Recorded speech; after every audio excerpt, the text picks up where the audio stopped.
shoot yourself. Then you had to go over a tripwire. Now, if you alerted this tripwire, it would signal to the guards who were in the guard towers every 100 metres throughout the death strip that there was someone inside this zone. The death strip was illuminated 24/7. It was also patrolled 24/7 by the border guards. And these border guards had the permission to shoot to kill. So if they saw someone trying to escape through the Berlin Wall, they would fire a warning shot at the feet. If you did not stop and retreat, they would fire a second shot into the back to kill you. Now, we know of 138 people who died trying to cross the Berlin Wall. I say we know of because when I first visited Berlin in 2009, that number was down at 136. In the last few years, more information has come forward regarding deaths at the Berlin Wall. Because when the East German government killed their own people for trying to flee, they weren't going to publicise this, they weren't going to have press conferences and tell the world. They tried to keep it under wraps.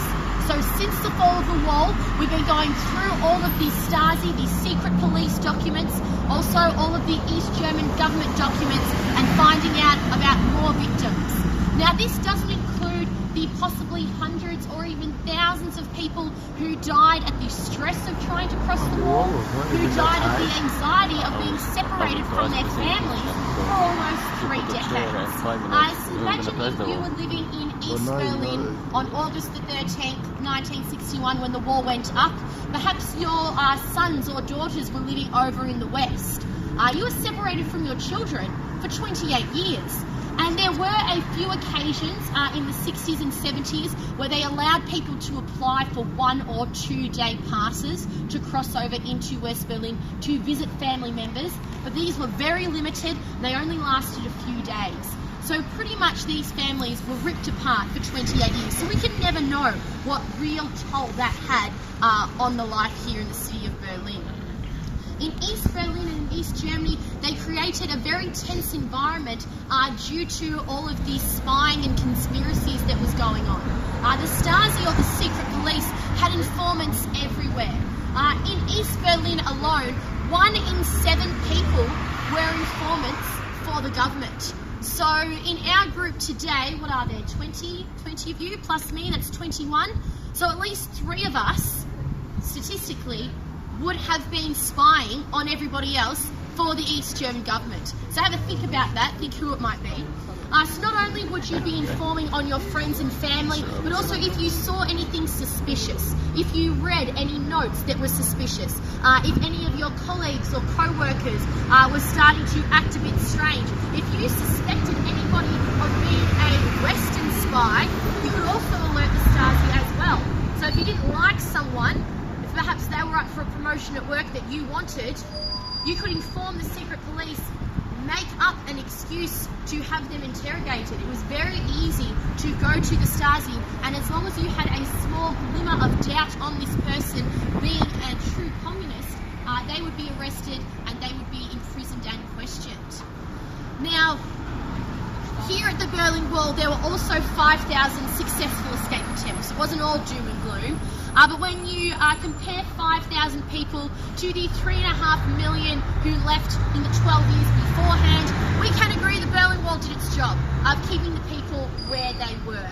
But I would like to share with you one of my favourite escapist stories because it happens right here at this building. So behind you, this is the former East German government headquarters. It was the Ministry of Ministries between 1949 and 1989. This building lay within the death strip. 3 windows down coming through this building was inside this no man's land. But the East German government were pretty confident having it here. Surely anyone coming into this building was an East German government authority or a Communist Party member. They wouldn't try and defect, right? Wrong. Because in 1965 there was an economist who regularly came for meetings here in this building. One day he decided he'd had enough. He wanted to flee over into the West. So one morning he smuggled his wife and his 10-year-old son into this building, and they hid in one of the top floor bathrooms all day. In the dead of the night they went up onto the roof, and out of his backpack the economist pulled out a rope, a hammer and 3 homemade harnesses. He tied the rope to the hammer, and from the top of the building, he threw it over the wall, and it landed in West Berlin, which is just over the other side of the road.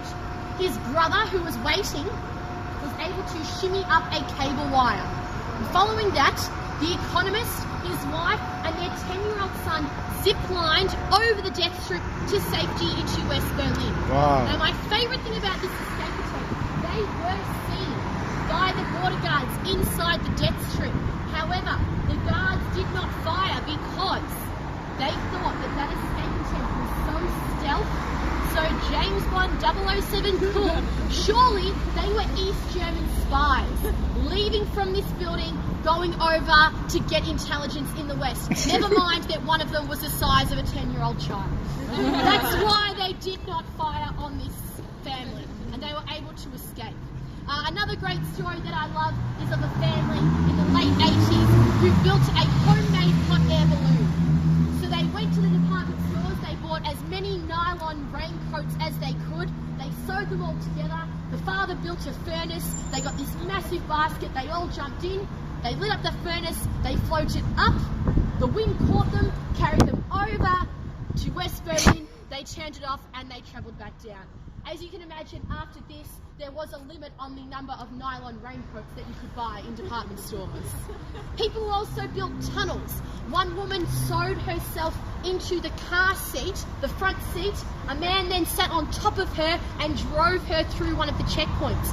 Some people built a life-size model of a cow that was hollow, and their friends would hide inside, and as well they would be able to drive them over the checkpoint. People were very imaginative and inventive in their escape attempts.